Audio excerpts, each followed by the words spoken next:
Interview দিয়ে আসবেন। আমরা জিজ্ঞেস করবো কী কোশ্চেন জিজ্ঞেস করা হয়েছিল। তো ফার্স্ট বলে আপনার নামটা বলুন না ডিস্ট্রিক্ট নামটা বলুন। আমার নাম কবিতা তো আর উত্তর 24 পরগনা থেকে আসছি। আমরা কি সাবজেক্ট ছিল? আমার সাবজেক্ট ছিল ইংলিশ। আর আপনার টেস্ট ছিল? ডেট পাস হচ্ছে 2022। প্রথমে ঢোকার পর ওনার কিছু দিয়েছিল?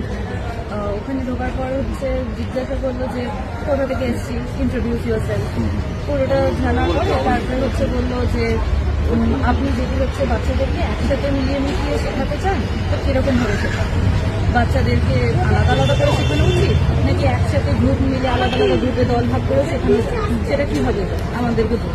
তারপরে আমার হচ্ছে ক্লাস 12-এ হচ্ছে কিছু সাবজেক্ট ছিল, সেই রিলেটেড কোয়েশ্চেন করেছে না, যেরকম ইংরাজি থেকে বেসিক ইংরাজি কিছু জিজ্ঞাসা করেছে, গ্রামার।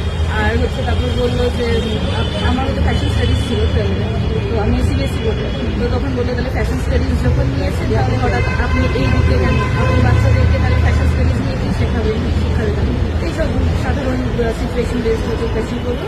তারপরে ডেমো দিতে বললো, হচ্ছে ডেমো আমাকে দিতে বলেছে ম্যাথস নিয়ে, ওনারাই বলে দিয়েছে হ্যাঁ যে ক্লাস রুমের একটা ম্যাথসের উপরে ডেমো দিন। তারপরে ওটা দিতে দিতে তারপরে আপডেট হয়ে গিয়ে তারপর ওনারা বললেন যে আপনি নিজেকে প্রিপেয়ার করেছেন, তো আমি বললাম আমি ইংলিশের জন্যই প্রিপেয়ার করেছিলাম।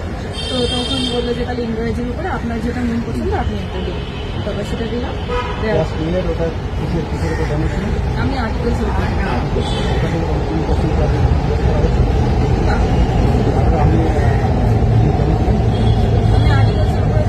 সমস্ত পার্ট পার্ট করে ভাগ করে বোঝাচ্ছিলাম। তো আমার ডেমোটা পুরো দেখেও নি, মানে আর অ্যান্ড এর মাঝের পথেই আমি আর কি আমাকে থামিয়ে দিলাম, বলে দিচ্ছি প্রথমে তাহলে কিছু ডেমো দিয়েছিলেন আমি ক্লাস 2 এর উপরে ম্যাথসে মাল্টিপলসের উপর। আর কি